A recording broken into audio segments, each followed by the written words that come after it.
Il tiro, Alberto Palotti, calcio in porta, ed un gol meraviglioso, con il Mancini, calcia, Bianchetti, un gol bellissimo, giocata invece in avanti di Oxa per Novelli che la fa passare, ha segnato il Pigasio, la palla rimane lì, il tiro, e l'1-0 dell'Ospitaletto, per Lingue era di rigore. La sentenza di Lingue, nono gol stagionale, vantaggio casatese. il pallone passa per Balua. Banatti in area, Banatti supera il difensore, Banatti dentro, e gol!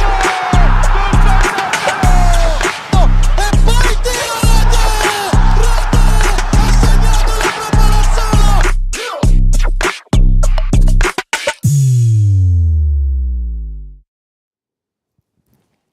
Amici BPTV, buonasera e ben ritrovati, puntata numero 25 di D-Time. Parleremo del girone B, 28esima giornata in archivio, Ospitaletto riprende le distanze, Folgore Caratese incredibilmente seconda, Palazzolo e ora chi ti ferma, Desenzano che fine è fatto, Varesina torna in quota. Mentre aspettiamo i nostri ospiti, vado subito a salutare chi è qui con me e chi è collegato con noi. Partiamo da Nicola. Ciao Piero. Ciao tutto Nicola, bene? dovevo partire da te, infatti poi mi stavo girando, ma mi sono ricordato. Non hai fatto la finta. Va bene. Allora, tutto bene? Sì, come al tutto a solito? posto, a posto. Tutto a Guarda, posto? questa settimana ci siamo presi le ferie quasi da Le ferie, da però sei weekend. andato a vederti- Sì, no, in realtà perché giocava per altri impegni, ecco, giocava l'Udinese in Serie A, perciò non riuscivo a Che fare poi ha quelle vinto belle anche, giusto? Un bel Serie- sta riprendendo 3-0, sì, anche sì. bene, mi Buona sembra. scoperta, un nuovo modulo, dopo 15 anni si è cambiato modulo, non si gioca più difesa 3. È vero, 15 anni. Prima Vabbè. 3 partite di 4-4-2, il bello che tornare indietro con l'Udinese sembra andare avanti, però Bene, anche l'anno scorso Cannavaro le ultime giornate aveva cambiato qualcosa? sì, No. però è sempre 3-5-2, era il 3-5-2 della paura, quello di Cannavaro l'ultima giornata dell'anno scorso. Va bene, Della solidità. parliamo, No, della dopo, paura. parliamo dopo di tutto il resto. Ivan, ciao. Ciao Piero, buonasera. Buonasera a te, tu eri in telecronaca, Io giusto? ero a vedere calcio vero, Palazzolo. Non l'Udinese, l'Udinese, calcio vero, attenzione. l'Udinese è calcio Cioè, vero. non è che... No, beh, Ok. era più che altro perché anche comunque l'Udinese ha fatto 3-0, Palazzolo 4, quindi tante emozioni da una parte e dall'altra. Che Palazzolo stai vedendo? Un piccolo accenno e poi parliamo? Dico solo che è una pro Palazzolo diversa, però Ok. tanto diversa. Ci fermiamo qui, andiamo adesso a salutare Lorenzo De Meo, sempre collegato con noi. Ciao Lorenzo. Non ti Ciao sento? Piero, ciao Nicola, ciao Ivan. Sì. Buonasera a tutti, mi sentite? Sì, male, in ritardo ti sento però, comunque. Prova a parlare?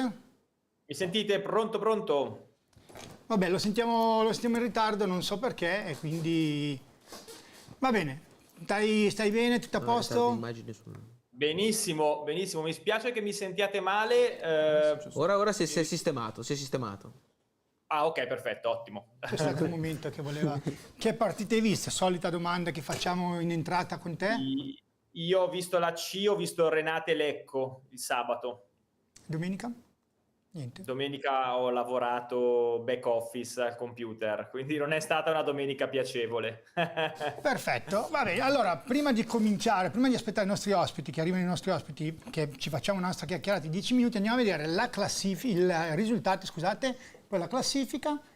Quindi, risultati: Arconatese Vigazio 0-0, Breno Club Milano 1-1, Chievo Verona Ospitaletto 1-2, Fanfulla che vince col Desenzano, qui il colpaccio, Magenta perde, ne prende 5 dalla Casatese Merate, Nuova Sondrio 2 pari con la Castellanzese, Pro Palazzolo non si ferma più 4-0 con il Ciliverghe, San Giuliano 2 pari con il Crema, ma attenzione, qui ci potrebbe essere la grande sorpresa perché forse c'è, anzi sicuramente sarà un 3-0 a tavolino per il Crema, poi vi spiegheremo il perché. Sant'Angelo 1-1 con la Folgore Caratese, Varesina che vince di Cortomuso 1-0 con la Prosesto. Per una classifica che dice Ospitaletto che riprende quota, come abbiamo detto noi, 58 punti, Folgore Caratese incredibilmente seconda, ma incredibilmente perché il Desenzano perde, cade a Fanfulla, quindi Folgore Caratese 51, Pro Palazzolo 50, Desenzano 50, appunto Varesina 49, Casatese Merate 49, poi andiamo in fondo invece l'Arconatese 22, Magenta 23 che è stata risucchiata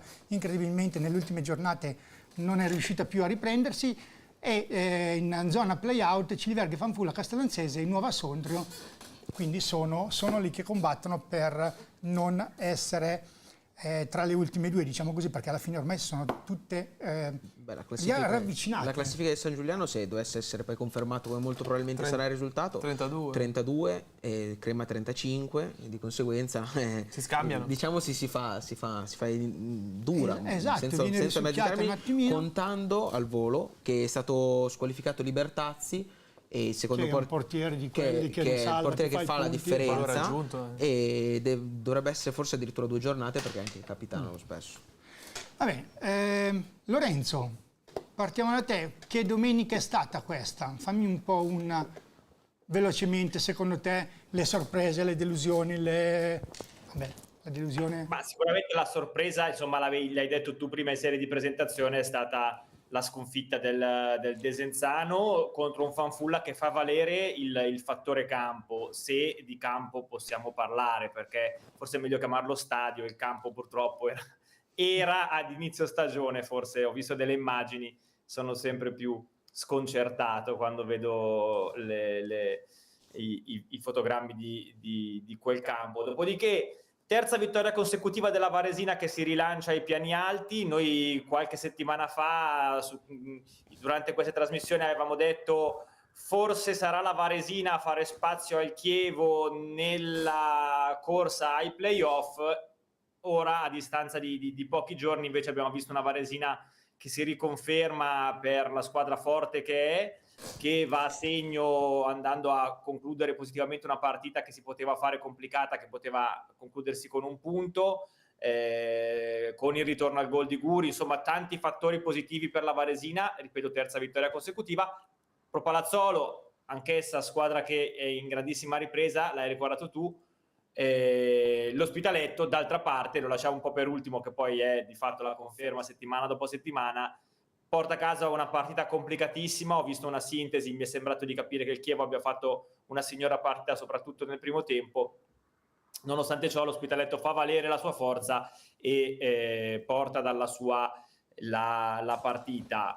Ultima cosa che vorrei segnalare: Roboante Casatese. Dopo avremo qui con noi il direttore. La Casatese è al decimo risultato utile consecutivo, mi sembra. Assolutamente sì, e dimostra la propria forza. Quando parlavamo di playoff, effettivamente anche la Casatese è lì a ridosso delle posizioni che contano. Ecco, secondo te, Lorenzo, una domanda: secondo te la Casatese può ambire con queste squadre che ha davanti a scavalcarne, cioè qualcuna, perché sono tutte di spessore comunque? Partiamo dalla Folgore Caratese, Pro Palazzolo, Desenzano e Varesina stessa. La Casatese si può intromettere e prendere il posto di una di queste 4? Io credo di sì, perché la Casatese sta dimostrando di poter fare i punti con regolarità e senza incappare in giornate negative. Certo, non sarà debordante come gli avversari che stanno sopra, che hanno degli organici evidentemente costruiti per fare quel tipo di classifica, ma mantenendo una media punti costante potrebbe arrivare a dare fastidio anche alle concorrenti che occupano le posizioni più nobili. Peraltro con una squadra nuovissima, perché al netto di 5 o 6 elementi della scorsa stagione il direttore ha assemblato un organico del tutto nuovo. Vero, sei stato perfetto in ogni descrizione, in ogni squadra. La Casatese è l'unico scotto che può pagare, secondo me, è proprio quello degli scontri diretti, perché poi alla fine, primi 9 partite, è vero, ha fatto benissimo, però sono stati tutti avversari, diciamo, più nella parte destra della classifica che in quella sinistra. Di conseguenza quello è l'unico, diciamo, ostacolo che può essere la Casatese rispetto a tipo il Chievo, che ora ha 5 punti in meno, ma adesso il calendario tra poco inizia a scendere, ad esempio per i veronesi. Tu, Ivan, sei d'accordo su questa... Sulla Casatese? In generale, su quello che ha detto. Comunque, partiamo dall'Ospitaletto. Allora, facciamo così, partiamo dall'alto. Ospitaletto che prende le distanze, è giusto? Allora, io dico sì, perché l'Ospitaletto ha vinto la classica gara da grande squadra, vincere 2-1 in rimonta sul campo del Chievo. Il Chievo Verona che, come ha detto giustamente Lorenzo, io ho visto anche la sintesi. Chievo Verona nel primo tempo non è che ha fatto una signora partita, ha dominato contro l'Ospitaletto, ha avuto tantissime occasioni, però bisogna dire che l'Ospitaletto nel secondo tempo è venuta fuori come vera squadra e soprattutto, come succede spesso nel calcio, ha segnato a 30 secondi dalla fine del primo tempo, è una cosa che mentalmente ti svolta. Rientri in campo. Chievo Verona è rientrato in campo rintronato da questo gol e poi è arrivato il 2-1 poi ancora di Gritti, tra l'altro, che era venuto qui settimana scorsa, abbiamo portato fortuna, secondo gol consecutivo, ha trovato un gol in mischia. Quindi l'Ospitaletto, io in telecronaca quando è terminata la partita ho seguito gli altri risultati in live e mi sono chiesto se fosse veramente questa la vera sliding doors della stagione, perché non mi aspettavo assolutamente che il Desenzano perdesse contro Fanfulla. La questione del campo ormai sono settimane che la affrontiamo e a questo punto la domanda è: sarà il Fanfulla che ne sta beneficiando di questa cosa? Ma io l'avevo detto diversi lunedì fa, dissi ma il Fanfulla ne può fare un punto di forza di questo campo, perché paradossalmente non se lo mette apposta perché non gli conviene, cioè alla fine a questo punto possiamo anche... Quanti punti ha fatto in casa nelle ultime Fanfulla? Se mi sbaglio ha fatto 20 di 28 in casa, una cosa del genere, comunque molto vicini al Fanfulla anche più di 2 terzi, più di 2 terzi, 28 sì, se mi sbaglio erano 20 o 19, comunque la maggior parte dei punti. Controllo e ve lo dico. Come, scusa? No, dico controllo e ve lo dico. Ok. No, perché paradossalmente appunto un campo così che ti fa fare tutti questi punti, tu te lo tieni perché dici le squadre arrivano e non riescono a giocare. No, è vero, è vero. Fanfulla comunque non è... Un campo del genere non lo sistemi in corso di stagione, è evidente, ci sono dei costi elevatissimi, comunque, certo. Puoi sostenerli solo a stagione conclusa e di concerto con la proprietà dell'immobile. Occorrerebbe poi andare a verificare qual è la convenzione e di quale durata soprattutto e quali sono i canoni che il comune incamera dalla concessione alla società sportiva.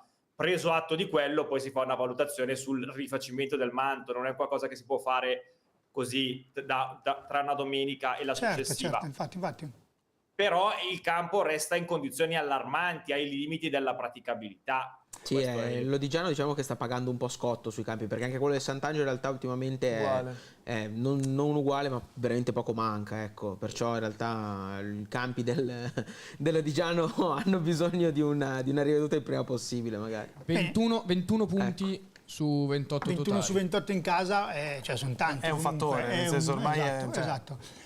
Ivan, ritorno a te, quindi Ospitaletto abbiamo detto questo, Folgore Caratese incredibilmente seconda, ma incredibilmente non perché la Folgore non meriti di essere seconda, perché ma nessuno perché se l'aspettava. Non era la sua domenica per essere seconda, magari lo sarebbe stata un'altra, ma questa qui con il Desenzano che va a perdere e lei ne approfitta, quindi incredibilmente per quello.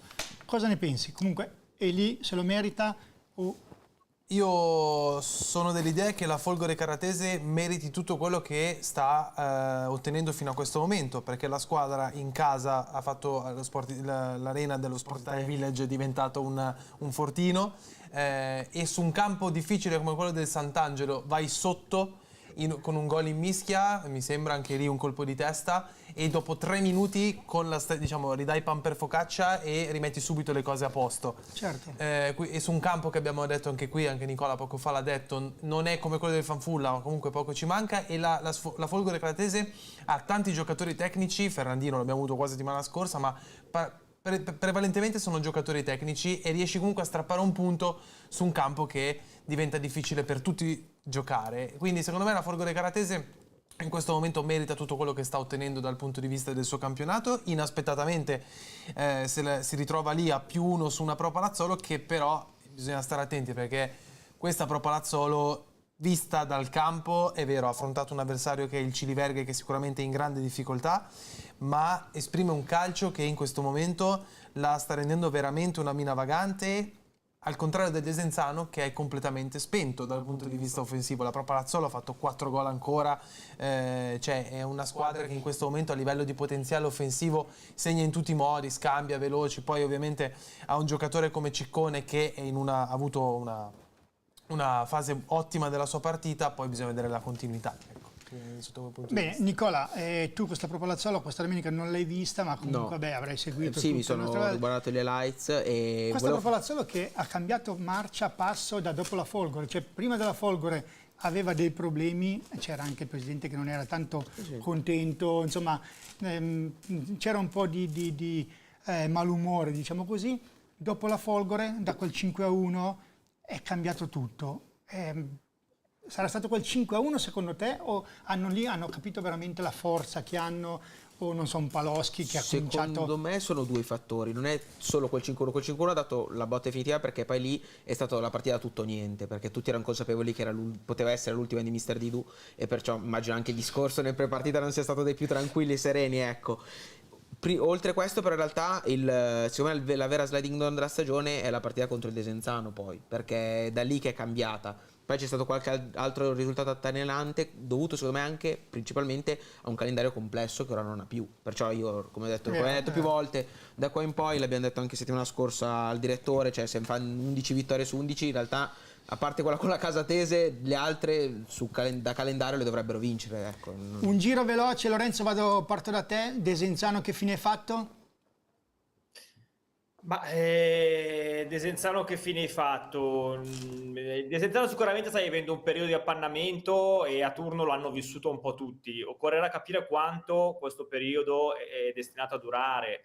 È chiaro che perdere in trasferta contro il Fanfulla sulla carta è un risultato drammatico. Mi è parso di vedere però dalle sintesi comunque che il Desenzano abbia cercato in tutti i modi di finalizzare, ma abbia trovato nel campo forse il peggior avversario. Credo anche che il gol segnato dal Fanfulla sia in parte viziato dal campo, con il pallone che viaggia destinato alla linea di fondo e per qualche ragione rimane in campo quando tutta la linea pare, no, così a vederlo, pare averlo battezzato fuori. Quindi io aspetterei a celebrare le esequie del Desenzano, perché è una squadra forte, è una squadra che ci ha dimostrato di poter riemergere dalle difficoltà, ed è guidata da un allenatore che sa perfettamente cosa fare e quando farlo.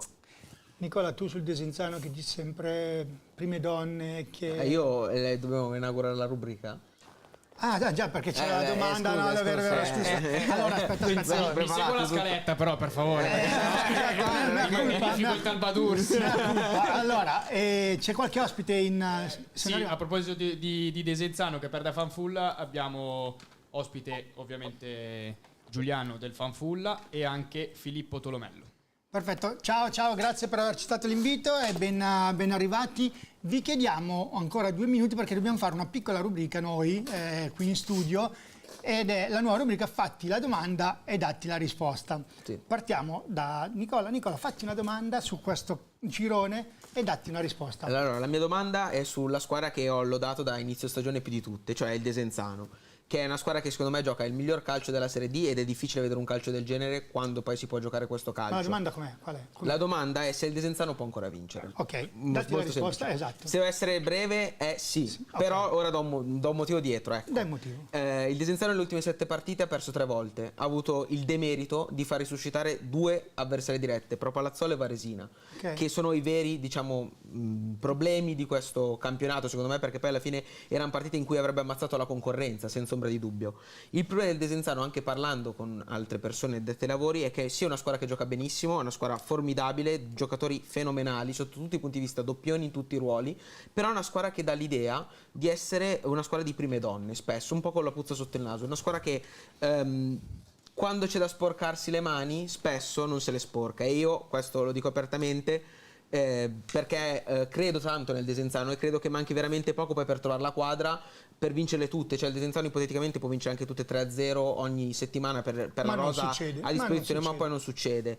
E aggiungo che la partita contro il Fanfulla secondo me era scritto che il Desenzano avrebbe perso, proprio per quello che abbiamo appena detto, cioè è una squadra che poi quando scende in campo e c'è da sporcarsi male vince la partita sporca, magari con un gol su una sola azione, quel tipo di giocate lì non riuscirà mai a farle, perché diciamo che gli manca ancora, e Mister Gaburro secondo me lo sa meglio di tutti ed è quello che deve trovare, gli manca ancora quella cattiveria che probabilmente non si è mai vista in questa stagione, perché è una squadra troppo bella ma troppo poco incisiva. Però tuttora secondo me se sistema solo quella cosa, cioè, può far 10 vittorie negli ultimi 10. Ok, faccio la domanda, datti la risposta. Che domanda ti fai tu? Chi tra Ciliverghe, Magenta e Arconatese va ai play-out? Io vado dalla testa. Se l'è fatta difficile lui, però. Cioè, nel senso, si è messo in Ma poi difficoltà. si è fatta una domanda comunque. bella. Dai. Va ai play-out l'Arconatese, retrocedono Magenta e Ciliverghe. Magenta la vedi già diretta che va giù così, che è stata risucchiata, perché prima era Prima partita stava andando bene. Io comunque ho detto sta cominciando a capire la categoria, eccetera eccetera, le avevo fatto i complimenti.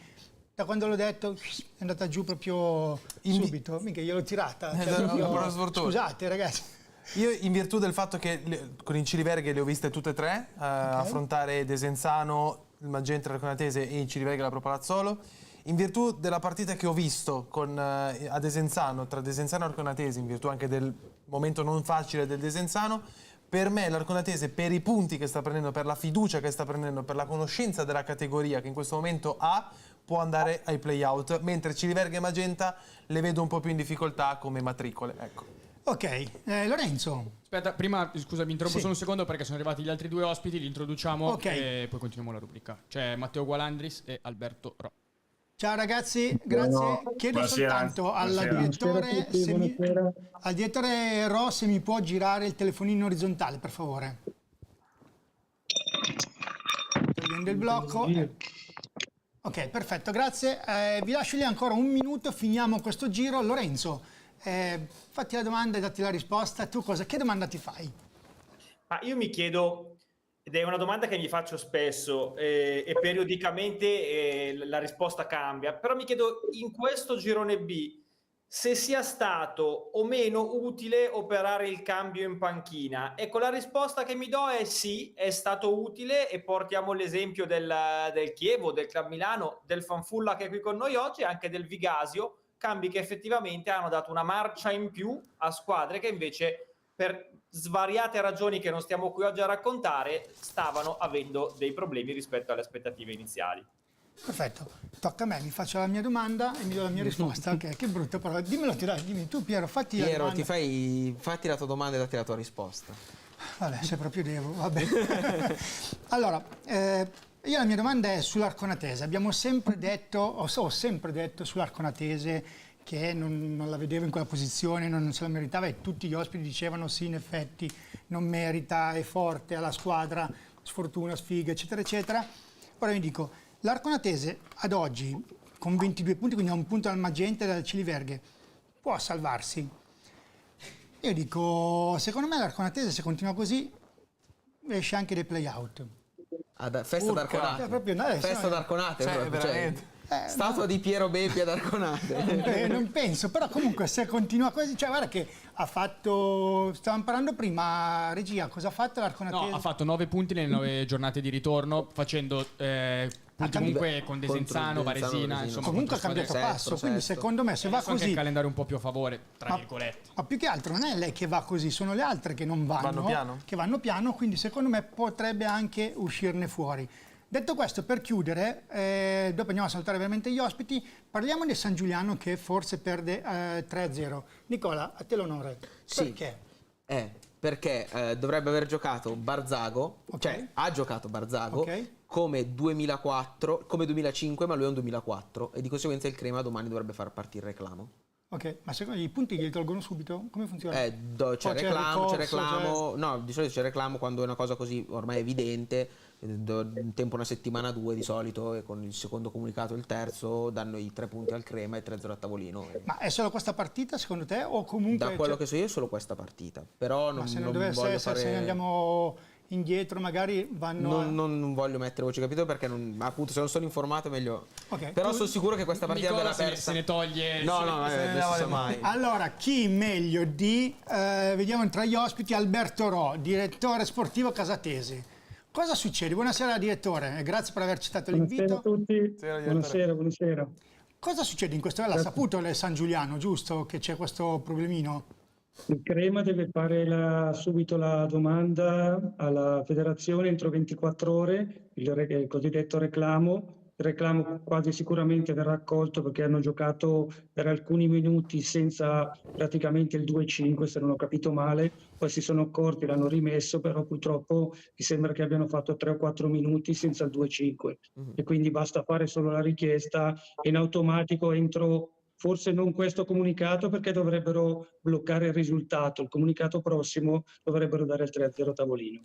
Perfetto, grazie, guarda che bella spiegazione, c'è un direttore sportivo di quelli che contano, nel mentre vado a salutare comunque Matteo Golandris, Ospitaletto e Filippo Tolomeo del Club Milano, grazie ragazzi. Buonasera. E anche il mister. Buonasera. Grazie a voi per aver accettato l'invito e andiamo a salutare anche mister Giuliano Gentilini, super mister oggi. Buonasera Super mister oggi perché ieri ha fatto il colpaccio. Il supereroe della domenica lo potremmo... Facciamo un applauso? Un applauso? Sì, certo, arriva... No, aspetta, no, arriva.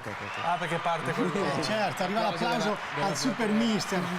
Però attenzione, io un altro applauso glielo faccio anche a Alberto Ro perché ha il 10° risultato utile consecutivo con la sua Casatese Merate. Applauso anche a Alberto Ro per l'applauso a Golandris che è primo in classifica. A chi? Golandris che è primo in classifica.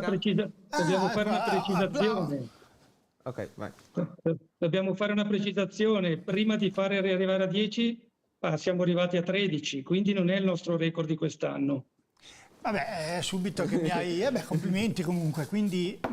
Ma quando l'hai fatto il 13? 2 anni fa? No, noi è dalla quarta partita che non perdiamo più, abbiamo perso soltanto a Desenzano. Dalla quarta partita? 3-1, sì. Sì, è vero, c'eravamo noi a Desenzano. Complimenti, veramente. Dov'è il segreto? Allora, direttore, dov'è il segreto di questa squadra? Il segreto, onestamente, penso di essere l'ultimo che ha questo segreto, è il gran lavoro della squadra, il gran lavoro dei ragazzi, il mister e lo staff che sono veramente preparati, ragazzi che danno tutto per questa maglia.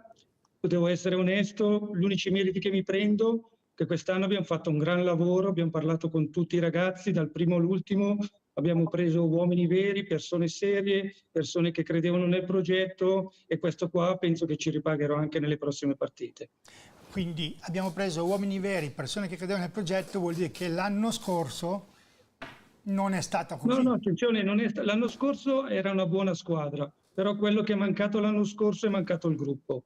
È mancato il gruppo, è mancato la coesione e purtroppo in queste categorie è troppo importante avere spogliatoio, coesione di intenti e coesione di tutti quanti, perché purtroppo sono queste piccole cose che fanno i risultati, specialmente noi in squadre diciamo che dovremmo essere di media classifica e quindi è troppo importante il singolo giocatore. Bene, ritorniamo da te direttore, andiamo da Matteo con l'applauso, mi sembra giusto perché è primo in classifica. Giustamente. Applauso. Prima in classifica con l'allungo, attenzione. Con l'allungo che si riprende le distanze. Allora Matteo, la concorrenza si stava avvicinando. Come l'avete vissuta prima cioè quelle 3 domeniche che non girava come doveva girare? Come l'avete vissute? Ma secondo me davvero con tanta serenità e comunque consapevolezza che prima o poi si sarebbe visto il lavoro che c'è dietro, come si è visto le scorse partite, le partite prima. Abbiamo avuto quel periodo lì di 3 partite, ma ci dicevamo continuamente che insomma bastava resistere e adesso dobbiamo continuare così. Non è ancora il momento di dire che siamo usciti da quel periodo. Abbiamo fatto una grandissima vittoria, però comunque sapevamo che prima o poi il campo insomma non ci avrebbe tradito, come magari ha fatto con San Giuliano, Fanfulla e col Fanfulla con la Sondrio, che comunque sono state partite secondo me meritate. Comunque almeno un pareggio non avrebbe guastato, diciamo. Matteo, una domanda così poi passo agli altri ospiti e poi cominciamo con il giro di domande da Nicola, da Ivan, ma Folgore, Palazzolo, Desenzano, chi più ti fa preoccupare? Ma in realtà noi davvero guardiamo a noi senza la paura di un'altra squadra. Sicuramente quella che mi ha stupito di più è stata il Desenzano per ora, perché comunque ci ha messo davvero in difficoltà all'andata, però penso che ogni partita sia a sé anche, quindi noi sta a concentrarsi su noi stessi e poi vedere insomma chi se la contenderà. Va bene, torniamo dopo da te Matteo, andiamo da Filippo. E Filippo Un applauso a Filippo perché ha guidato la risalita di Mister Scout del Club Milano. Se no facciamo una foto. Applauso a Filippo. Allora va bene. Ora basta. Ok. Filippo, raccontaci un po' questo cambiamento da prima e dopo, post Scout. Sì, sicuramente abbiamo alzato l'intensità. Il mister richiede tanto impegno durante gli allenamenti e tanta difesa della porta e comunque poi i risultati arrivano. Ma cos'è cambiato? Cioè, perché comunque veramente è arrivato Scavo, si è visto un cambiamento. Ora non voglio togliere i meriti o demeriti o le problematiche che ha avuto il mister prima, perché non ci interessa, è un capitolo che non vogliamo affrontare, ma cosa è cambiato? Cioè, cosa vi ha portato?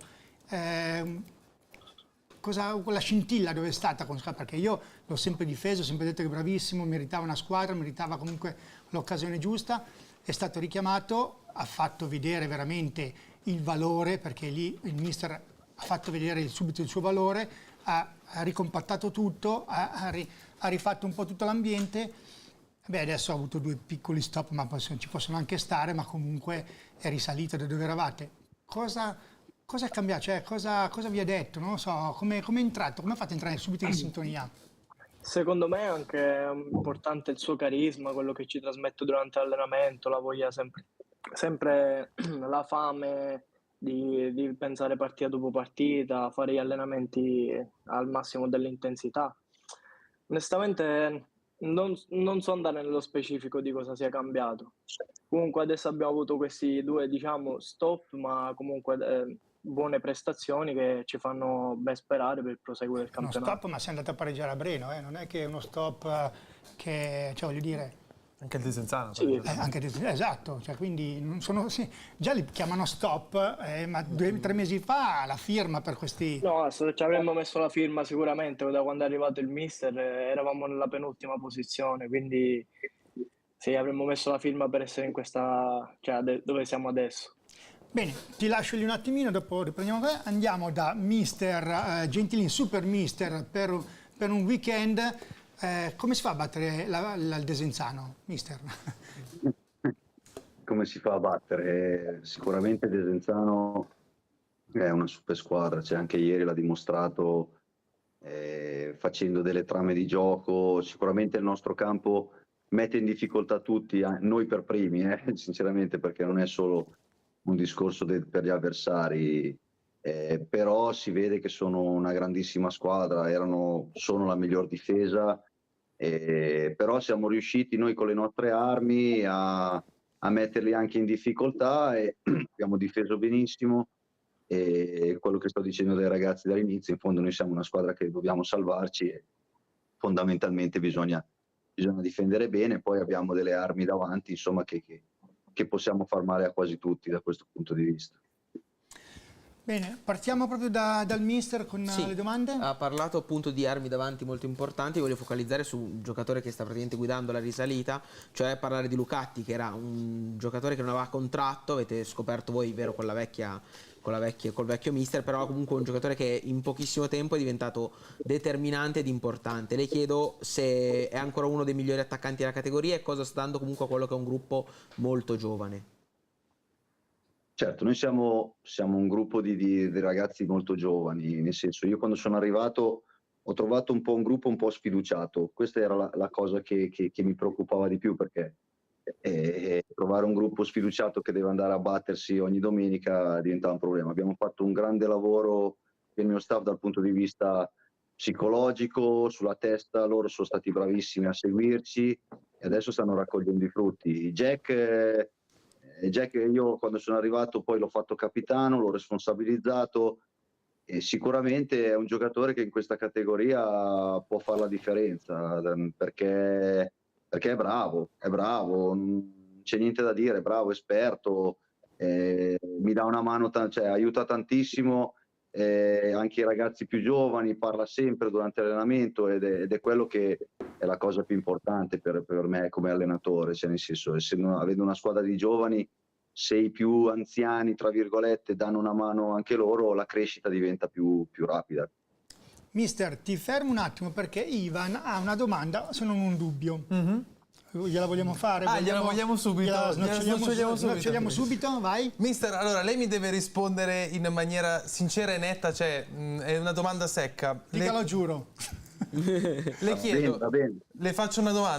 Come sempre, perché tanto io sono così, non è che mi nascondo. Capito? Ottimo, era esattamente quello di cui avevo bisogno. Allora, io le dico una data che è 25 maggio del 1997. È gol di Gentilini o è autogol di Baresi? Mi dica. Allora, nelle regole nuove sarebbe gol mio.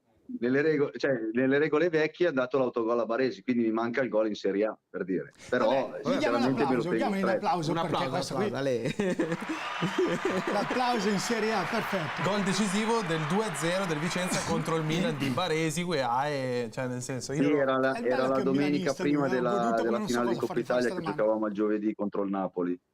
Pazzesco. Meno male che all'epoca non c'era il fantacalcio, perché sennò i commenti più 3 per Gentilini. No, c'era il fantacalcio. c'era la, come si dice, quell'altro, non c'era il fantacalcio, c'era un'altra cosa. Sì. Va bene, andiamo su Alberto, sul direttore sportivo con le domande? Sì, anche perché che non ha mai segnato in Serie A neanche lui comunque, nel senso. Io avevo una domanda perché ha parlato di unità di intenti nello spogliatoio e le chiedo semplicemente che cosa c'è secondo lei di diverso dal commisso dell'anno scorso al commisso di quest'anno, perché la squadra è completamente trasformata, fa una serie di risultati positivi pazzeschi e comunque vincere 5-1 con squadre che si devono salvare come il Magenta, che nonostante abbiano sicuramente meno armi rispetto ad altre squadre, è sempre difficile. Desenzano ha perso col Fanfulla in uno scontro che sembrava essere completamente diverso a livello di armi, e la Casatese invece fa risultati importanti con chiunque. Le chiedo la differenza tra il commisso dell'anno scorso e di quest'anno. C'è da precisare una cosa, onestamente ieri il Magenta ha vinto, noi abbiamo vinto, ma anche con troppa facilità. Ho visto una squadra molto demotivata rispetto all'andata. L'andata ci avevano messo veramente in difficoltà. Invece ieri, dopo aver preso subito i 2 gol, ho visto proprio la squadra spegnersi. E quindi è brutto da dirsi, ma sono anche molti demeriti loro su questo. Vabbè, ma attenzione, scusa direttore, a volte quando una squadra è troppo forte in campo, l'altra si spegne. Cioè, è forse il merito della Casatese che si è spento il Magenta. Perché... ti dico che è vero anche questo, però sai, quando devi soffrire, quando devi lottare e sei nelle posizioni basse, non devi mai mollare, mai. E loro in alcuni momenti li ho visti veramente molli come squadra. Beh, Ti faccio l'esempio del Fanfulla, adesso non perché ci devo giocare domenica prossima, però Fanfulla nelle ultime 6 partite li vedi lottare sempre alla morte sia in casa che fuori. Nelle ultime 6 ne hanno perse forse una sola col Vigasio e tutte le altre sono vittorie o pareggi. Quindi stanno facendo qualcosa che gli compete, perché non è così facile fare 5 risultati. Battere il Sant'Angelo, battere anche ieri il Desenzano, ragazzi, è una partita da prendere con le molle domenica. Beh, ma comunque abbiamo visto che il Fanfulla non è tutto merito del mister, ma 28 punti, no, cosa sono? Abbiamo detto prima 23, 20 su 28. 21 punti in casa. 21 su 28 sono in casa, quindi fuori sì, non è ha indiscutibile. marcia. Ti faccio il raffronto all'incontrario. L'Ospitaletto il campionato lo sta vincendo fuori. Eppure l'Ospitaletto è una gran squadra, però l'Ospitaletto fuori casa, ragazzi, è una cosa impressionante la media punti che ha. È lì che sta vincendo il campionato. Allora, direttore, ti faccio una domanda. È il Desenzano dove lo sta perdendo il campionato? Guarda, io sono andato in una trasmissione dalla Bergamasca ti parlo già 2 mesi e mezzo, quasi 3 fa, io dissi subito che per il campionato lo vinceva l'Ospitaletto ed ero presente col direttore sportivo Laurino, parlando con lui gli ho detto siete più forti, siete più belli e siete anche più bravi, però siete i meno cinici rispetto agli altri. Gli altri hanno molta più sostanza, loro invece sono gran belli a vedersi e purtroppo il campionato lo vince chi ha il miglior attacco e la miglior difesa e di lì non si scappa. E voi dove pensate di arrivare? Qual è il vostro obiettivo? Noi, come tutti gli anni, partiamo per fare i play-off. Noi quest'anno vogliamo arrivare ancora a farli, speriamo di farli. Noi l'anno scorso, come ti dicevo prima, essere arrivati 10. 3 anni fa li avete vinti, mi sembra, vero? No, cos'era? Sì, li abbiamo vinti 3 anni fa. 3 anni fa li abbiamo vinti e 2 anni fa abbiamo perso la finalissima con l'Alcione. Gran squadra, gran partita nostra, gran partita loro e si è visto poi la differenza perché l'Alcione l'anno dopo ha stravinto il campionato. Perché voi avete vinti? Noi vogliamo arrivare lì, siamo cresciuti e pensiamo e siamo consapevoli di volerli fare. Cioè i playoff per voi sono la vittoria del campionato, ecco, voi non ambite a vincere il campionato perché sapete le vostre forze, ma voi dite fare i playoff e magari vincerli è il nostro scudetto.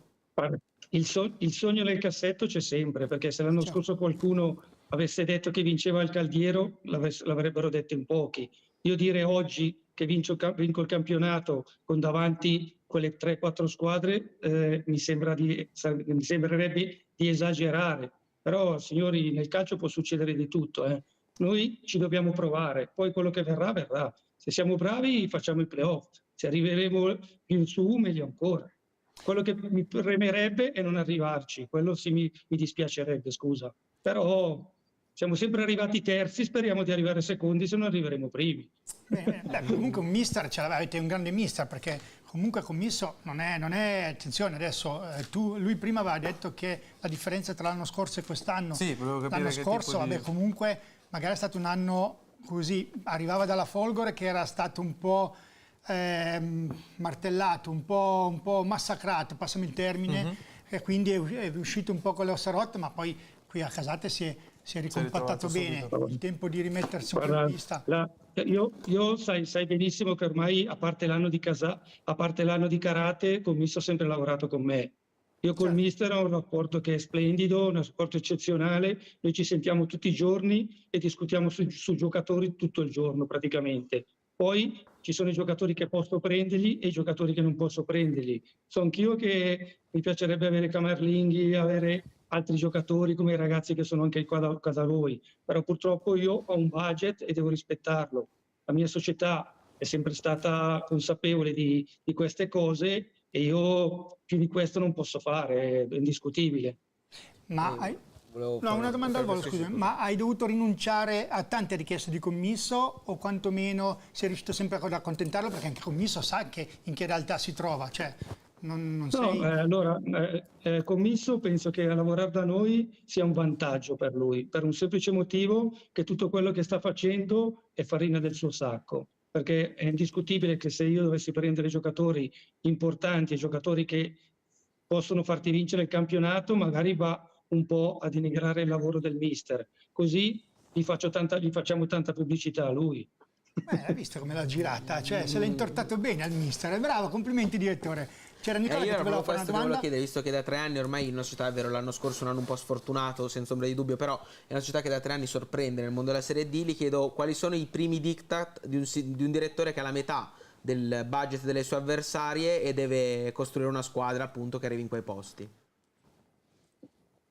Guarda, noi penso che specialmente il mister e io fa video, non video, ne guardiamo praticamente a dozzine. E allora, il calcio è vero che ci sono i giocatori forti, i giocatori bravi e i giocatori che fanno la differenza, però anche il ragazzo giovane, vedi il Gualandris, è un profilo di quelli che io prenderei domani mattina. Dopo ci sono distanze, non ci sono distanze, ci sono procuratori, sono tante le variabili, però è troppo importante la voglia, la fame e la cattiveria in questo momento di un giocatore, perché il giocatore che è già arrivato ha forse un po' meno fame. E io quello che spero in questo momento per arrivare ai playoff, perché è vero che queste partite adesso porteranno a delineare tutti arrivare al primo posto, però prima o poi qualcuno, non faccio nomi perché non posso saperlo adesso, dovrà tirare un po' il freno a mano, perché quando arriveranno lì dovranno tirarlo il freno a mano, e quindi noi dobbiamo essere bravi a approfittare di questa cosa per inserirsi nei primi 5. Ma la domanda è Perché? perché gli altri devono tirare il freno a mano e voi no? Allora, una squadra che è partita per vincere il campionato è indiscutibile che dopo i playoff li vede come una partita persa. Sì, quindi La dici puoi- molla. Io ti posso assicurare solo una cosa, che negli ultimi 4 anni ho fatto, fra Nipiono e Casate, abbiamo fatto 3 volte i playoff. L'unica cosa che ci ho guadagnato, che non è un guadagno, è che ho perso tutti i giocatori, perché giustamente arrivano quelli che hanno i soldi e li portano via. Certo, è vero, Ti dico solo questo. È vero, è vero. Ma questa regola dei playoff cambierà presto, che magari vincere i playoff... Guarda, a me quello che mi farebbe piacere è che anche se dovessimo fare un girone a 9, però almeno ti permette di credere ancora nel sogno della promozione. Farli come li fai oggi, sì, è bello, li hai vinti come li ha vinti l'anno scorso Desenzano, come li abbiamo vinti noi 2 anni fa e come li ha vinti 3 anni fa, 2 anni fa l'Alcione, 3 anni fa noi. Però, vedi, ti rimangono 2 palloni qua sopra perché hai le firme dei ragazzi e poi non ti rimane in mano niente. È vero, è vero. Lorenzo, una domanda al direttore? Ma la mia è una domanda a considerazione. Innanzitutto, buonasera direttore. Buonasera. Hai parlato di fame, di quanto sia importante avere fame e avere voglia di affermarsi quando ancora non si è arrivati al culmine della propria carriera. Volevo chiederti anche quanto sia importante nella costruzione di una squadra con un budget contenuto avere una forte conoscenza del territorio. La Brianza è ricca di calciatori perché ci sono vivai di tantissime squadre. Ecco, tu quest'anno guardi in promozione, prendi Geddo dal Manara e lì secondo me dimostri quanta competenza e quanta conoscenza hai del territorio, perché avere il coraggio di far fare a un 2006 il doppio salto schierandolo nell'11, quindi non nella rosa dei 22 ma un titolare diciamo fisso, insomma ecco, credo sia la dimostrazione di quanto sia importante conoscere bene il tessuto sportivo che vi circonda. Noi dobbiamo fare di necessità virtù, più che andare a vedere delle gran partite, capire il potenziale dei ragazzi, capire cosa ti possono dare e sperare che dopo l'impatto li aiuti a fare questo salto è troppo importante, perché andare oggi come oggi in un settore giovanile professionistico è praticamente impossibile prendere i giocatori, perché da quando è cambiata la regola ormai vedi giocare in primavera 2005-2006 che non ha nessuna logica e non ha niente. Però purtroppo i professionisti fanno così. Se dovesse passare anche il discorso della riforma Zola, penso che i giovani spariranno, quelli bravi, e quindi o li prendiamo sotto o li prendiamo sotto, no? C'è poco da fare. Poi è anche fortuna, ma più che fortuna mia è anche che talmente tanto il bacino che abbiamo nella zona che dobbiamo essere bravi a saperli trovare, come l'anno prossimo sarà il discorso del 2007, tutto lì. Ma tutti che si lamentano di questa riforma, in effetti questa riforma comunque danneggerà, ma perché, direttore? Parlo sempre col direttore e poi la chiedo anche al mister, ma perché questa riforma? Cioè si fanno queste regole che vanno contro il calcio? Il calcio no, attenzione, non vanno, attenzione, la regola non va contro il calcio, ma il problema è che ormai il settore giovanile, specialmente le Beretti o Primavera, scusa, Beretti, con la retrocessione e via dicendo, tu vai a vedere delle partite, come vado io il sabato, ne vedo sempre un paio, che ti vedi giocare in Primavera 2, in Primavera 3 dei 2005, 2006, che io oggi, come faccio l'anno prossimo andare a prendere e pensare di portare in Serie D che non hanno una presenza coi grandi? A quel punto è meglio andare a prendere un ragazzo di promozione, di eccellenza, che ha già fatto 60, 70, 80 partite coi grandi, che sa cosa vuol dire giocare coi grandi. È lì la differenza.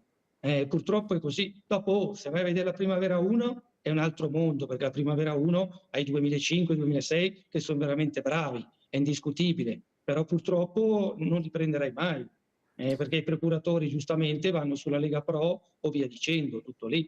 Mister, sei d'accordo? Sì, Piero, secondo me però un passaggio abbiamo saltato, cioè legato alla riforma. È chiaro che l'incentivo al minutaggio dei giovani conduce il club di Lega Pro a fare il suo bilancio preventivo già computando il minutaggio, quindi in qualche modo cercando di aumentarlo sempre più, e quindi i ragazzi di valore che ti escono dalla Primavera, ma non solo l'1, la 2 e la 3, tendenzialmente ci sarà più un tentativo da parte dei club magari tra virgolette minori, che avranno bisogno di risorse, di tenerseli in pancia, con un sostanzioso risparmio diciamo di costi per il club di Lega Pro e introiti dati dal minutaggio, però di riflesso, giustamente il direttore dice, meno giovani di valore che poi fanno vanno a beneficio dei club di Serie D.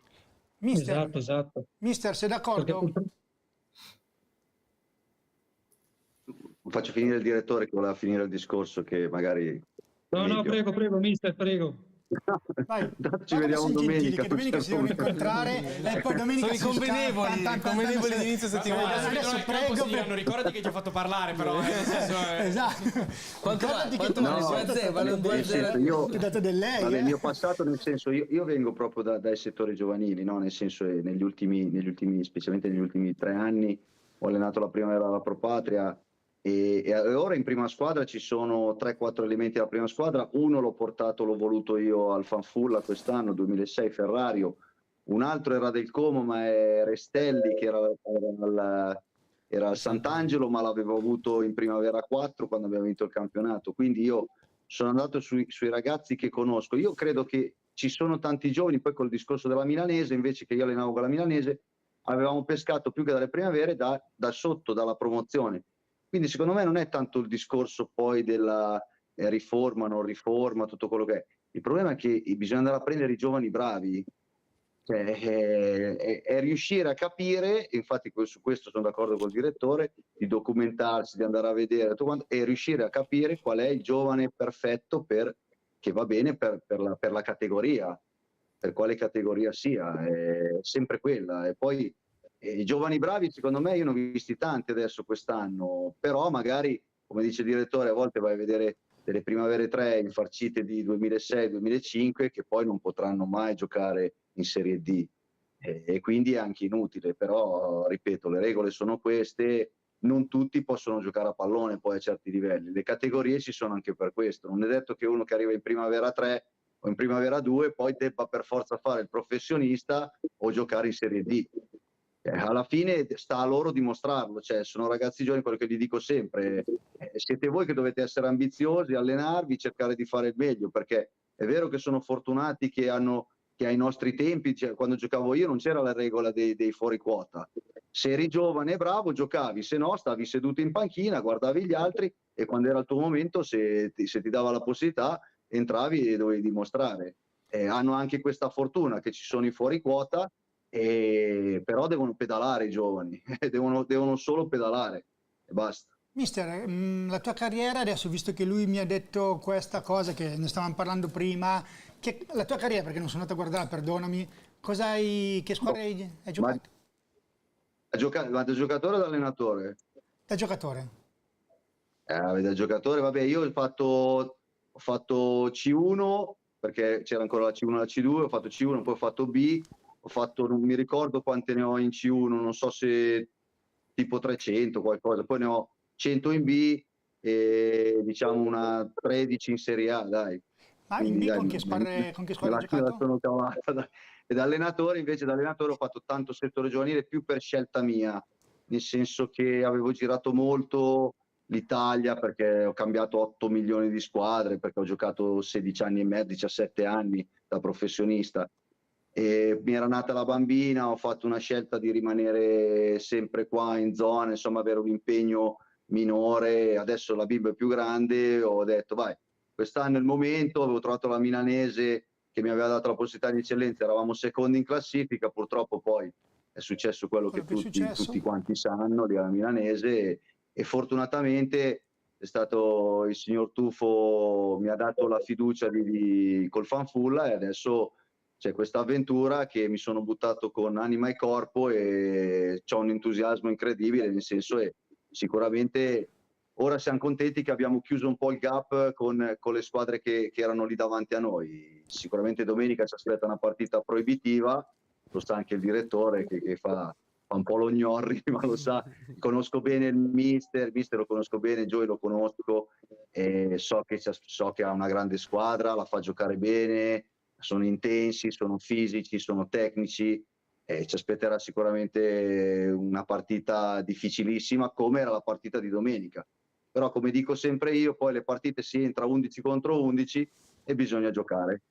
Bene, perfetto. Andiamo da Matteo e poi anche da Filippo, se no li perdiamo in diretta. Quindi andiamo con una domanda su Matteo. Su Matteo io ho una domanda perché ho una curiosità. Abbiamo parlato di giovani, il mister ha fatto e il direttore hanno fatto un approfondimento molto interessante a livello di giovani e tu sei cresciuto in uno dei settori giovanili più importanti nel calcio italiano, nell'Atalanta. E il fatto è che questa domenica ha esordito in Serie A una tua vecchia conoscenza che è Sharon Dur e a livello di giovani, diciamo, ti trovi in questo discorso che hanno fatto il mister e il direttore, cioè anche lui a livello di giocatore, lui è in Serie A, a quell'età lì ha già girato piazze importantissime, il Benfica, il PSG, il Besiktas, cosa ne pensi tu?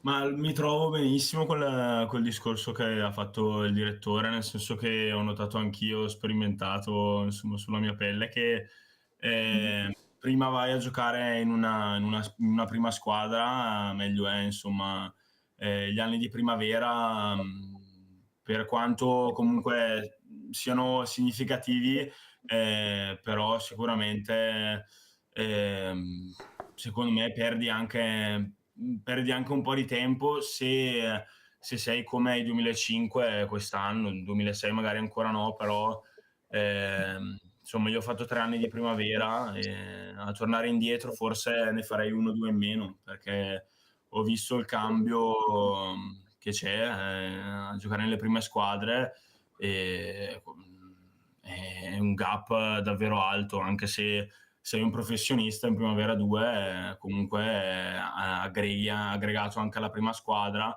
però è proprio fondamentale secondo me nei giovani sperimentare il prima possibile una prima squadra per essere pronti alla fine al calcio, quello che conta. E poi sì, Cher l'ho conosciuto, ho fatto 4 anni con lui all'Atalanta e insomma si vedeva da subito che era 10 passi avanti, predestinato, insomma, molto sia fisicamente che tecnicamente comunque aveva qualcosa in più e poi adesso deve fare quel salto lì magari anche di testa per poter starci benissimo anche in Serie A. Sono contento che è venuto qua in Italia di nuovo, insomma. Nicola? Sì, io invece vorrei soffermarmi su quest'anno, più precisamente sull'inizio di stagione con la Ferrari Pisalò, perché poi sei sempre di proprietà di una società professionistica e comunque è anche, diciamo, buono perché poi ti dà comunque la possibilità di essere sempre a contatto col calcio professionistico e avere questa certezza. E quando hai preso la decisione di tornare in D, eri soddisfatto oppure preferivi giocarti ancora le tue carte in C, visto che comunque 2 presenze in Coppa Italia le avevi fatte ad inizio stagione?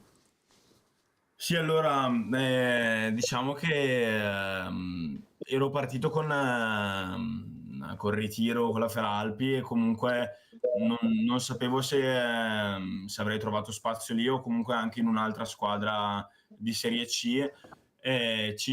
Ci speravo, tra virgolette, ma poi ho capito di aver fatto la scelta giusta.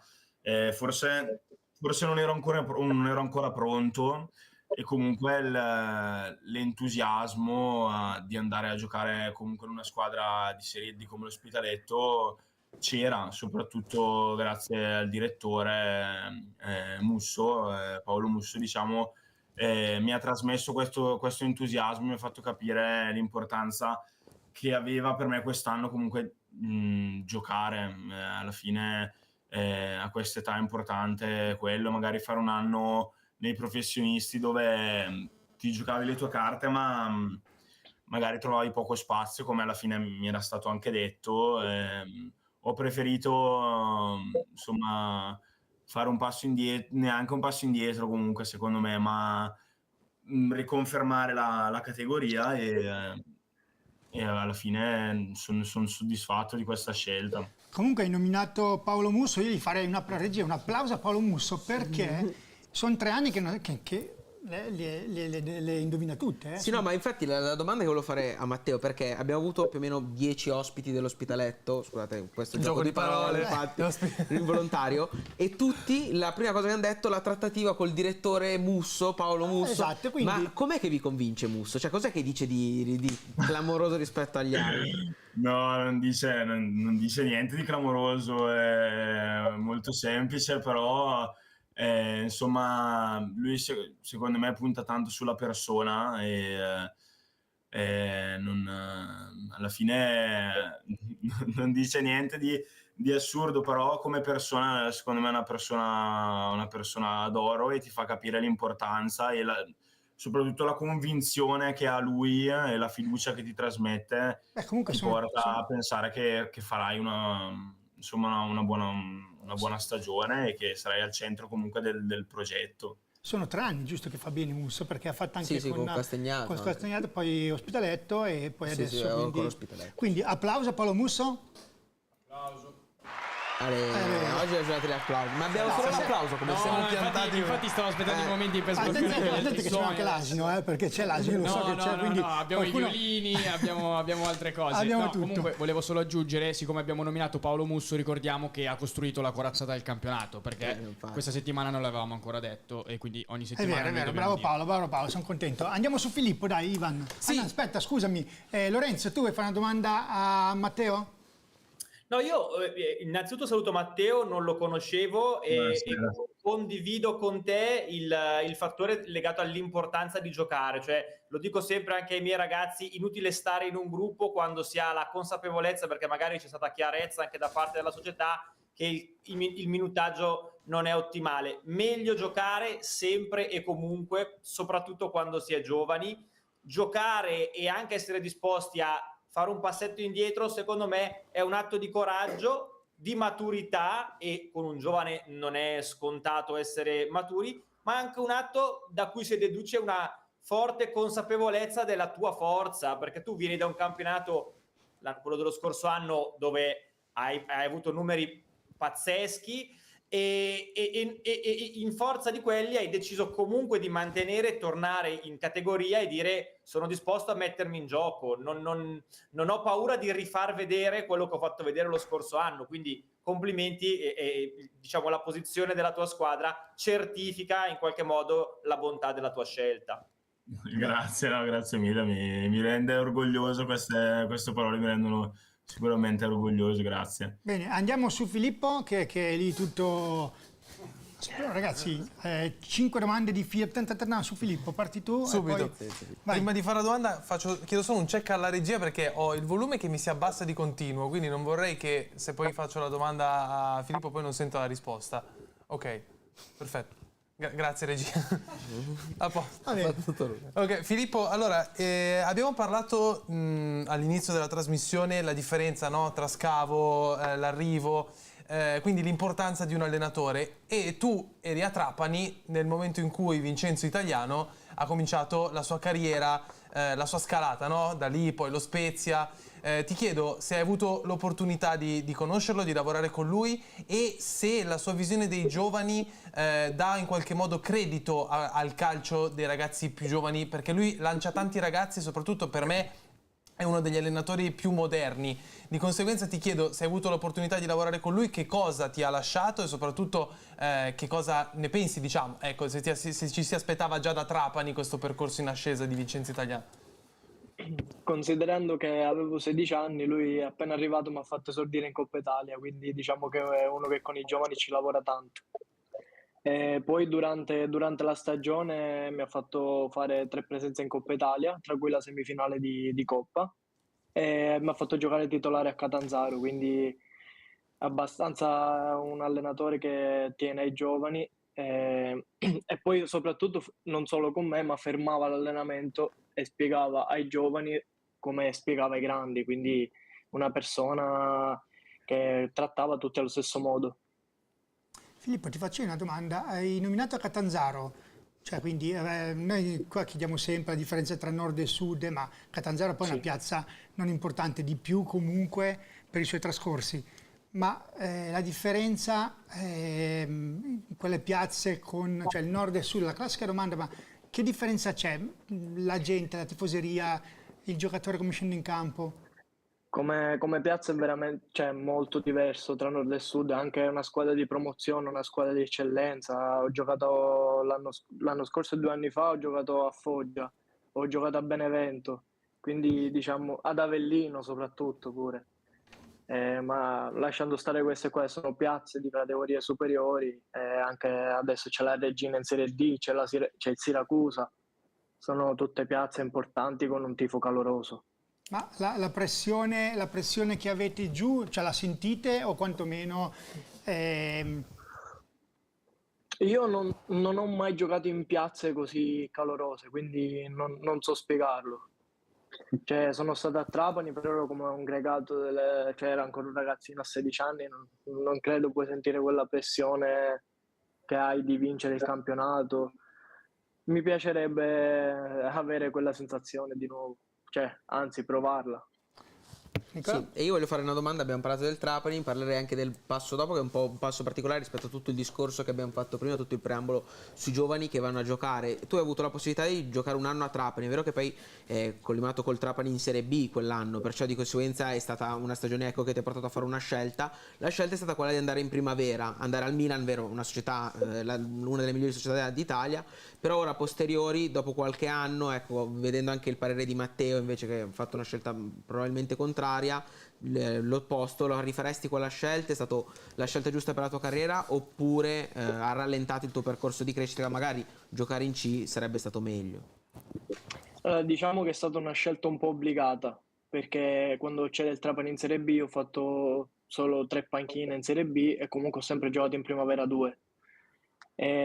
L'anno di Serie B è fallito il Trapani, quindi mi sono trovato svincolato a ottobre. Cioè, è arrivata la chiamata del Milan, diciamo, per uno di giù, un paese una cittadina di 40.000 abitanti, sono di Carini, in provincia di Palermo. È stata una chiamata, cioè l'emozione, anche vedere una chiamata il importante, volto di mia madre. Sono andato su, ho accettato subito. Quindi non lo so, non so dire se magari sarebbe stato meglio, se fosse stato meglio andare direttamente o in D. Non so rispondere a questa domanda. E allora mi collego sempre sul fatto del Milan della primavera. Hai giocato, abbiamo parlato di Indur, ma anche tu hai giocato con talenti di assoluto spessore, assoluto livello, che proprio in questo momento si stanno mettendo in mostra a livelli altissimi, anche chi in Europa. E ti volevo chiedere qual era il giocatore negli anni in cui hai giocato in primavera che si vedeva che aveva un passo diverso dagli altri, che poi sarebbe diventato quello che già sta diventando, ecco, perché comunque si parla sempre di giocatori giovanissimi, e invece chi ti sta sorprendendo più degli altri? Sicuramente sapevo che Nasti fosse forte, infatti sta facendo bene in B già da 3 anni. Mi aspettavo qualcosina in più da Capone, che adesso gioca con me, però anche lui sfortuna in primavera si è rotto il crociato purtroppo.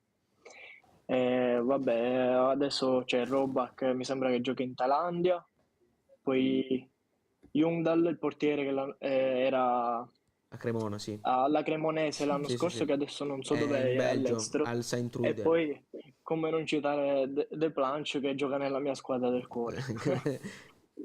Lorenzo, tu con Filippo hai qualche domanda?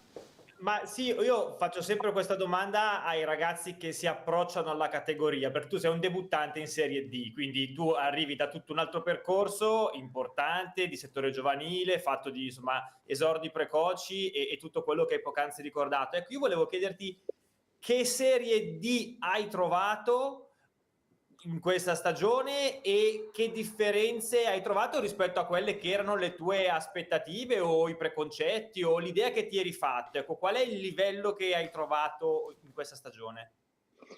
Allora, diciamo che io vengo da 2 anni di Serie C in cui non ho giocato moltissimo, ho giochicchiato nel girone d'andata, ho fatto anche 2 gol, ma al ritorno ho giocato poco. Non mi aspettavo quest'anno, comunque essendo ancora under, di dover scendere categoria, però è stata una buona scelta, anche perché avevo bisogno di giocare, avendo giocato poco, ho trovato una squadra molto giovane.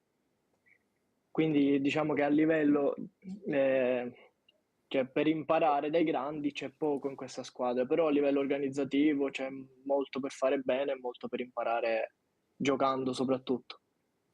Mister, una domanda quasi simile, che adesso mi è venuta in mente sentendo Lorenzo che gli ha fatto questa domanda a Filippo. Il calcio dei tuoi tempi al calcio di adesso è cambiato tanto? Sì, Da calciatore, tantissimo. te lo chiedo. No, beh, diciamo che per certe cose la velocità, la preparazione, come ci si deve allenare, hai la fortuna di poter avere tanti video, che questo magari i ragazzi di oggi non li guardano, ma dovrebbero sfruttare questa fortuna che hanno, perché noi non avevamo così tanti video per guardare gli avversari o per imparare. Qua adesso apri il telefonino e hai tutte le informazioni che vuoi. E questo li aiuta anche a crescere, è un consiglio che gli do anche a loro, perché guardare quelli più bravi ti aiuta sempre, ti aiuta a imparare da quelli più grandi. E poi l'unico consiglio che posso dargli a loro è di rubacchiare da quelli più bravi, capito? Che magari stanno vicino. Il consiglio è farsi voler bene dai più grandi. Come fai a farti voler bene? Lavorando, stando zitto, essendo umile, pedalando forte. Vedrai che vi vorranno sempre bene se fate queste cose qua, capito? E sicuramente ti apri anche altre carriere. Poi tutte e due hanno grandi mezzi, sono bravissimi e niente, gli auguro il meglio, perché sinceramente il mondo è dei giovani, io sposo la causa dei giovani, è normale, però qualche vecchietto di esperienza ci vuole in squadra, perché se no diventa dura, diventa. Invece, direttore, passo un attimo e poi vi rilascio a voi. Direttore, il calcio secondo lei è cambiato tanto in questi anni? È diventata troppo importante la fisicità dei giocatori. E lì si sta abbassando tantissimo il livello tecnico, perché il livello tecnico non è più quello di una volta, a parte qualche ragazzo che ha proprio delle doti importanti, ma la strapotenza fisica e tutto quanto sta diventando troppo importante. Era meglio prima. Infatti basta solo vedere in Serie A, gente di colore di qua e di là. Ragazzi, è bello brutto, ognuno lo vede a sua maniera, ma il calcio purtroppo fra un po' di anni sarà solo per la gente con una certa fisicità e basta. Però mister, io voglio fare un'osservazione, direttore, voglio fare un'osservazione su questo, perché abbiamo parlato prima, io scrivo per un giornale, parlo dell'Udinese e un po' più di tutte, diciamo, prevale la fisicità sul campo. Infatti tutte le interviste, le conferenze stampa dell'allenatore contro l'Udinese è la fisicità, è una squadra difficile da affrontare per la sua fisicità, ma l'Udinese allo stesso tempo penso abbia alcuni dei migliori talenti puri del calcio italiano tuttora in campo, che possa essere come Toven, ma soprattutto come Pafundi. E Pafundi sono 3 anni che ormai, prima l'esplosione nazionale tutto, sta cercando, diciamo, un posto che però non si riesce più a trovare. Cioè è vero che il calcio sta prendendo quella piega, ma probabilmente perché è la piega che poi ti porta a fare le vittorie e avere i risultati. Non so se condivide questo Eh, pensiero. Sì, è vero, guarda, io Profundi l'ho visto già giocare 2 o 3 anni fa quando giocava col Como, aveva giocato contro il Como in primavera quando hanno vinto, si vedeva che era fuori categoria sia come tecnica che tutto, però è veramente gracilino il ragazzo, si sta sviluppando, crescerà ancora, però quando ti trovi di fronte gente come Dumfries, gente come quei giocatori lì con quella fisicità lì, che hanno anche la fortuna di avere i piedi buoni, ragazzi, la disparità è disparità, purtroppo è così che si vedrà nei prossimi anni. Era quello che pensavo. Andiamo ancora su chi vuoi andare? Dimmi tu, Filippo, bruciamoci ancora Filippo Matteo. Ma allora, in realtà volevo dire, sono d'accordissimo con la questione della fisicità, ma perché l'esempio palese di quanto stia cambiando il calcio, soprattutto quello, secondo me, calcio italiano, la differenza la possiamo fare prendendo un giocatore come Brahim Diaz, che fuori dall'Italia, Manchester City e Real Madrid overperforma, arrivati in Italia il Milan ha fatto una fatica clamorosa, quindi la fisicità sta diventando, secondo me, base nel calcio italiano. E volevo fare una domanda al direttore Ro, perché mi è venuta una curiosità. Voi durante l'estate nel calciomercato estivo vi siete assicurati le prestazioni di un portiere, del miglior portiere a mio parere dell'anno scorso in eccellenza, che era Tagliento dal Magenta, ha fatto una stagione clamorosa e ha fatto anche delle buone partite anche quest'anno con voi. Adesso però sono 9 partite che gioca questo ragazzo Bragotto, che è un ex Primavera del Renate dell'Inter, e le volevo chiedere, questo ragazzo innanzitutto quando l'ha visto, quando l'ha visionato, e secondo lei a livello di futuro come è messo, perché togliere un posto a uno come Tagliento, cioè, non è roba da tutti, il ragazzo deve Allora, essere... per essere precisi, non è che ha tolto il posto, è un discorso di scelta in questo momento per il giovane.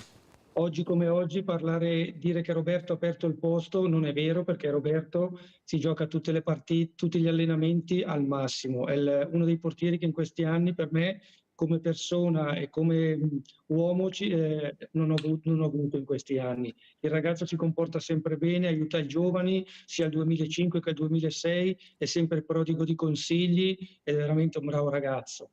Sicuramente troverà ancora spazio, però sai, il discorso che dicevi prima, adesso abbiamo trovato un attimino la quadra col giovane lì. Non è mica detto che magari se fra poco, un altro 2005, 2004, 2006, può fare qualcosa di meglio in campo, Roberto sicuramente troverà ancora il suo spazio, perché sia uno che l'altro sono 2 ottimi portieri. Fa un po' Non la posso dire chioccia, assolutamente niente, se la giocano tranquillamente alla pari. È dispiaciuto anche ieri non poterlo farlo giocare, perché ci tenevamo a farlo giocare nel suo vecchio campo, però anche ieri avevamo delle scelte un pelino obbligate in alcune situazioni e quindi il mister ha fatto questa scelta. Bene, l'ultima domanda, poi andiamo col nostro gioco, siamo in chiusura. Io faccio doppia Gualandi e Tolomello, visto che tutti e due hanno giocato comunque in piazze importanti, e voglio chiedere qual è, o tuttora, ecco, anche nel dilettantismo, qual è il consiglio che vi ha dato quel giocatore, che portate ancora, o mister o direttore, che vi portate ancora dentro, che pensate sia fondamentale per la vostra carriera. Inizia Matteo, dai, insomma. Vai Matteo.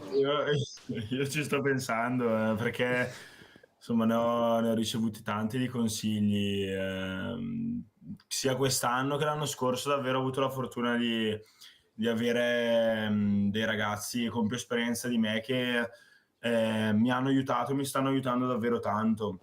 La cosa diciamo che mi porto è per noi giovani, secondo me, è la fiducia che ripongono i più grandi in noi. E poi mi ritrovo con le parole del mister, insomma, che noi da nostra parte è importante pedalare sempre forte e essere umili, però quando un grande ti dà così tanta fiducia, ti aiuta tanto. Quello è la cosa che mi porto maggiormente, che mi porterò via anche da quest'anno, insomma. I compagni che sto avendo di fianco sono davvero da esempio per me, e mi aiutano anche a performare, perché ti danno davvero un'iniezione di fiducia importante. E invece Filippo? Bene, Filippo, Dobbiamo rifarti la domanda, magari se l'hai dimenticata, no? Giusto? No. Ok. No, sicuramente ho appreso tanto negli anni e mi porto un po' di cose, come diceva anche Matteo, di pedalare, umiltà, essere soprattutto una grande persona prima di tutto.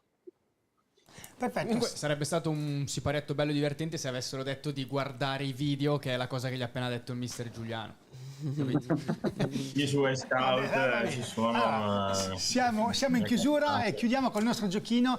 Risultato esatto, abbiamo scelto 3 partite, quindi Casatese Merate Fanfulla, Club Milano San Giuliano, Ospitaletto Breno. Risultato esatto. Partiamo da Filippo. Casatese Fanfulla. 1-1. 1-1. Andiamo sul mister. Casatese Fanfulla, beh no, io non posso, no, sono di questo è il bello parte, del non gioco, posso perché le chiamiamo rispondere. sempre in causa. Non quindi... posso rispondere. No, penso che dopo tocca anche a Ro. spero solo, sinceramente non dico il risultato, vabbè, normale, io spero di vincere, ci mancherebbe altro. Ma sì, Il discorso è che speriamo di fare una grande prestazione, quello sarebbe la cosa che mi renderebbe orgoglioso dei ragazzi. Quindi non possiamo non avere un risultato esatto. Le direttive sono chiare. Il contratto parla chiaro. Di qualcosa, mister. Devi dirlo. No, ho detto, se devo dire qualcosa spero di vincere, ci mancherebbe altro. Ma risultato esatto? 2-0, dai, 2-0 mettiamo. Risultato esatto? 0-2. 0-1. No, 0-1. Mi accontento, 0-1. 0-1 con rigore al 95esimo che non c'è, classico. Alla fine non ho capito che risultato 0-1. 0-1, ok. Poi andiamo da Lorenzo. 2-0. 2-0. Andiamo dal direttore. 1-0 per noi. Vedi, già qui cambiano le cose. 1-0. Il direttore è furbo, il direttore. Ivan. 2-1. 2-1. Nicola? 1-1. 1-1. E io qua dico 2-1. Poi andiamo su Club Milano San Giuliano. Filippo. Sì, tutti. Sicuramente vorrei fare come il mister, non rispondere e sperare di vincere. Ma non però, si può, esatto. Dai, 1-0. 1-0. Manca Matteo. Manca? Volandris. Cioè, ovviamente. Scusa Matteo, ti ho saltato. Scusa, perdonami. Casatese Merate Fanfulla, scusami. Anch'io 2-1 dico anch'io. Perché non ti avevo scritto quello, quindi... Non ha detto niente, perché ha detto così non me lo chiede. L'ospitaletto non me lo chiede e non devo rispondere. Perdono. Ho pensato in proiezione futura. Ok, allora aspetta, andiamo su Club Milano San Giuliano. Filippo, tu mi hai detto? 1-0. 1-0. Mister? Partita delicata per il San Giuliano dopo quello che è successo. Ma io dico pareggio, dai. 1-1. 1-1. Lorenzo? 0-0. 0-0. Direttore? Guarda, ti dico anche un pareggio, dai, 0-0. 0-0. Ivan? 3-1. 3-1. Poi andiamo da Matteo. Io 1-0. 1-0. Nicola? Un gol per tempo, 2-0. 2-0. E io dico 3-1. Condivido. Poi andiamo da Ospitaletto Breno. Filippo? 0-2. No, 2-0, scusa, per l'Ospitaletto. 2-0. Matteo stava già ridendo. Mister? Si immagina mister Quaresmini al 90esimo se finisce 0-2. No, ho sbagliato. Mister, c'è un mio grande amico Ospitaletto Breno? quindi non posso andare contro. Il Breno sta facendo un gran campionato, ha avuto un momento di flessione, è una squadra che gioca bene, partita difficile per l'Ospitaletto, ma dico che poi con la qualità che hanno riusciranno a spuntarla. 1-0, 2-1, sono un po' indeciso, dico 2-1, dai. 2-1. Lorenzo? 2-1 anch'io. 2-1. Direttore? 2 pari. 2 pari. Ivan? 2-1 mi accodo. 2-1. Matteo? Non vorrei dirlo, però vabbè, spero 2-1 anch'io. 2-1. Nicola? Io spero si riapra il campionato, dico 1-1. 1-1. Se no lo vinco sempre poi. Io invece su Ospitaletto Breno, no vabbè, io 1-0. Tirato, dici. 1-0 tirato, cortomuso. Bene, siamo arrivati alla fine. Ragazzi, io vi saluto. Però chi è l'amico che è a Ospitaletto, Filippo? Gobbi. Ah, ok. Gira. Gobbi sì, perché lui aveva firmato per voi praticamente l'estate scorsa. Poi Sì, ha quello che è successo. fatto un mese di ritiro con noi. Sì, Siamo stati in camera insieme, quindi abbiamo legato tanto. Ah, beh, ci sta. Perfetto, siamo arrivati. Dimmi, no, devi dire qualcosa? Si sblocca Gobbi? Perché ha detto no. Non so, è una roba strana, lui è amico con Gobbi. Io dico che si sblocca. Boh, non lo so. Gobbi è, come ho detto prima, è un fenomeno. Però ogni tanto ha questi periodi di buio. Fa tripletta. Non è un periodo, secondo me, di buio. No, perché ma poi in un modo o nell'altro. No, in un modo o nell'altro poi capita, cioè, per avversità totali che dà una mano in campo sempre, cioè sempre uno dei migliori in campo in un modo o nell'altro, però fatica a trovare con continuità la rete, ecco, non so perché gli capita queste cose. L'anno scorso ricordo a Sant'Angelo. Secondo me in Serie D è anche difficile comunque, poi arriverà sicuramente. L'anno scorso Sant'Angelo è andato in doppia cifra nel girone d'andata, poi nel girone di ritorno aveva fatto 2-3 gol, perciò a lui capitano questi momenti. Beh, però la mano è fortissimo, è chiaro, la mano la dà lui comunque, Gobbi. non è che, insomma, poi anche quando non fai gol, ma alla fine magari ti porti via i due difensori e fai fare gol a qualcun altro, infatti, cioè alla fine ma non credo è che cioè, sia il direttore che il mister lo vorrebbero in rosa come prima punto, uno come Gobbi, ecco, non è che nulla togliere a direttore, a una Luca domanda, Teningue, però. Un giocatore che ti piace veramente tanto e che vorresti avere, ma che sai che non te lo prenderanno mai, quindi puoi dire chi vuoi. Oggi come oggi, se dovessi giocare 4-3-3 prenderei Camerlenghi. Andiamo forti. Potevamo arrivarci comunque. Forte. Potevamo arrivarci. Bene, siamo in chiusura. Io ringrazio Filippo Tolomello, grazie a te, grazie a Calvin Milano per la disponibilità. È stato un piacere, in bocca al lupo, buona continuazione. Ciao. Ciao Filippo, in bocca al lupo. Grazie a voi. Ciao. Matteo. Buona serata a tutti. Buona serata. Ma io ho salutato Filippo e mi è andato via Matteo. Salutati via tutti. Ok, va bene. Ciao Matteo, ciao Filippo. Mister, in bocca al lupo, complimenti ancora. Grazie mille per l'ospitalità e per l'ospitalità, grazie ancora. Saluto il direttore che ci vediamo domenica. Ci vediamo domenica, ciao, saluto. Mister, grazie. Salve direttore, salve mister. Buonasera a tutti, salve, buonasera, buon lavoro. Ciao direttore, grazie. Ti saluto anch'io, è stato un piacere averti qui. Complimenti comunque veramente per quello che fai con la Casatese, in questo caso Casatese Smerate. Per quello che fanno, il merito va sempre ai ragazzi e allo staff, ricordando. Il merito dei ragazzi, io dico sempre che da settembre ad aprile, ma il merito dei direttori sportivi è da giugno a settembre, credo. Sì, è vero, però quelli importanti sono sempre loro. Io tutti i risultati che ho ottenuto devo solo ringraziare i ragazzi e gli allenatori. Vabbè, ringraziamo anche il Presidente, perché comunque alla fine il Presidente quanti anni è che ha questa società?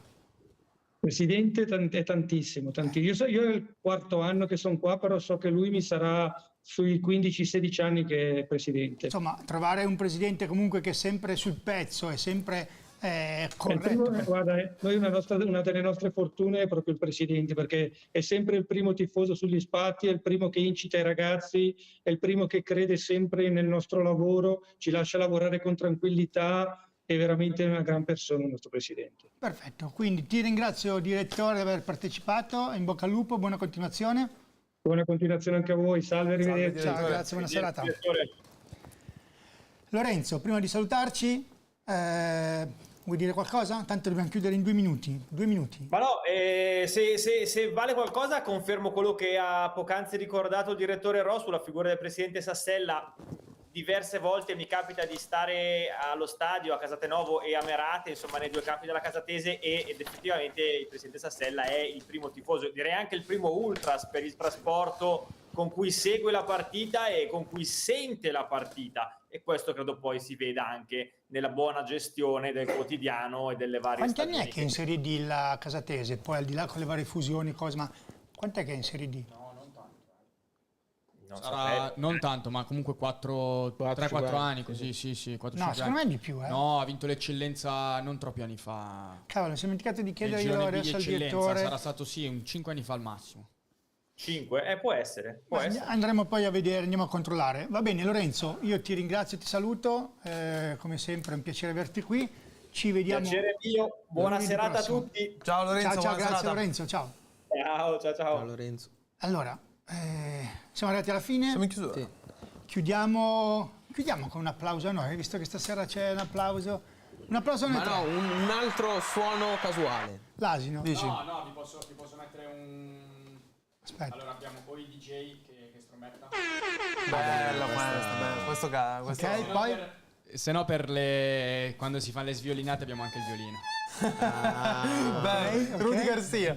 Basta? No, beh, ne abbiamo altri, però adesso Sì, di infatti, snobbare dobbiamo mettere- tutti i Va bene suoni che è il mi suo sembra- orario, però. Ci siamo fatti l'applauso. Bene, ci vediamo lunedì prossimo. È stato bello. Questa sera mi è piaciuto particolarmente. Quanti temi che abbiamo È bella snocciolato. la cosa, fatti una domanda, datti la risposta, la riproporremo, vero? Sì. Ok, Speriamo. subito. sì. Dobbiamo metterci Vai. contro tutte e 20 le società del girone B, se no io non sono soddisfatto. Ah, aspetta, l'ultima cosa. No. Va bene, Ok, ok. vai, No, tu.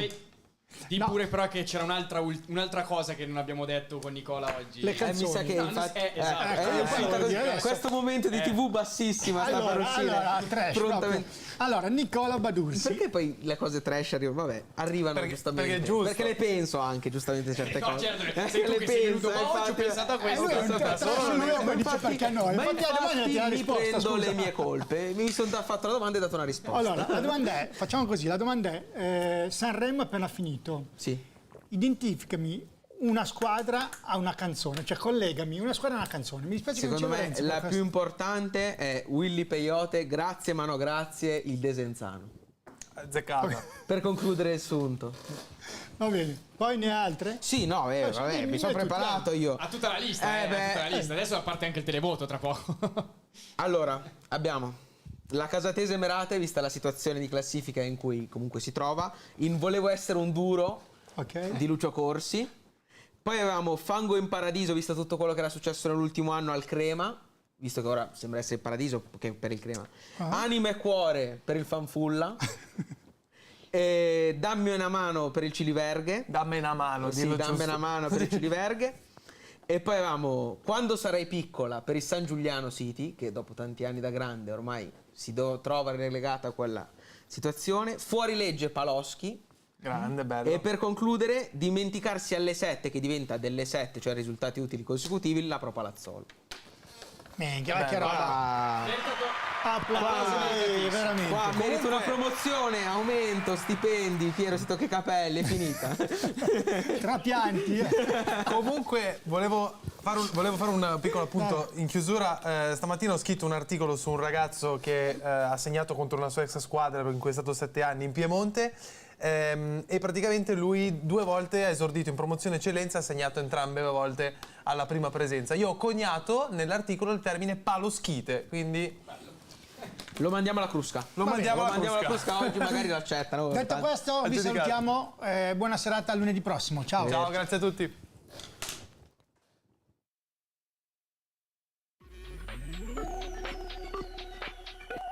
Let's get